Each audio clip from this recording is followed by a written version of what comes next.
बिस्मिल्लाहिर्रहमानिर्रहीम। अस्सलाम वालेकुम। आप देख रहे हैं यूट्यूब चैनल आम सी बातें। तहरीक लब्बैक के खिलाफ नई साजिश तैयार, अपने ही इत्तेहाद बनाकर सामने आ गए हैं। इस वीडियो में हम इसी के मुतालिक बात करेंगे। इस वक्त तहरीक लब्बैक के मुखालफीन अल्लामा साद हुसैन रिजवी की मकबूलियत से खौफजदा है और यही वजह है कि आए रोज़ तहरीक लब्बैक के खिलाफ नई साजिश तैयार की जाती है।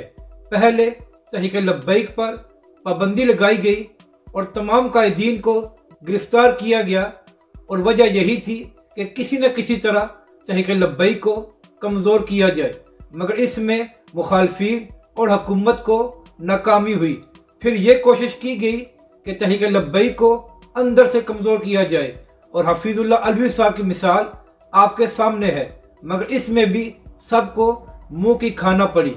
जब अल्लामा साद हुसैन रिजवी और तहरीक लब्बैक के खिलाफ तमाम हरबे नाकाम हो गए हैं तो अब एक नई चाल चली गई है।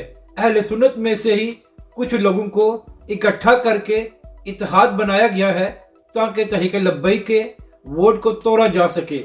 और इस इत्तेहाद में सरवत इजाज कादरी साहब, हामिद सईद काज़मी साहब और इसी तरह कुछ दीगर उलमाए अहले सुन्नत मौजूद हैं।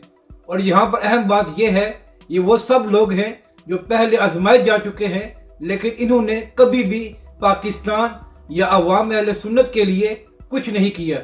यानी कि आप समझ लें कि ये लोग चले हुए कारतूस हैं और इन सब को खड़ा करने का मकसद ये है कि पंजाब से तहरीक लब्बैक की ताकत को कमज़ोर किया जाए और इनके वोट को तोड़ा जाए, क्योंकि इस वक्त सबको नजर आ रहा है कि पंजाब से तहरीक लब्बैक पाकिस्तान और अल्लामा साद हुसैन रिजवी बड़ा अपसेट कर सकते हैं और इसी अपसेट को रोकने के लिए ये नई चाल चली गई है। मगर शायद ये इत्तेहाद बनाने वालों को ये पता नहीं है कि अवाम अहले सुन्नत ऐसे लोगों पर कभी एतमाद नहीं करेगी जो कभी इमरान खान के साथ थे, कभी नवाज शरीफ के और कभी जरदारी के। तो इसलिए इन चले हुए करतूसों को कभी भी अवाम अहले सुन्नत वोट नहीं देगी और इनकी वजह से ना ही तहरीक लब्बैक कमज़ोर होगी और ना ही इसका वोट तोड़ा जाएगा। लेकिन इनके इत्तेहाद बनाने से यह फ़ायदा हुआ है कि ये सब खुद एक्सपोज हो गए हैं कि ये कभी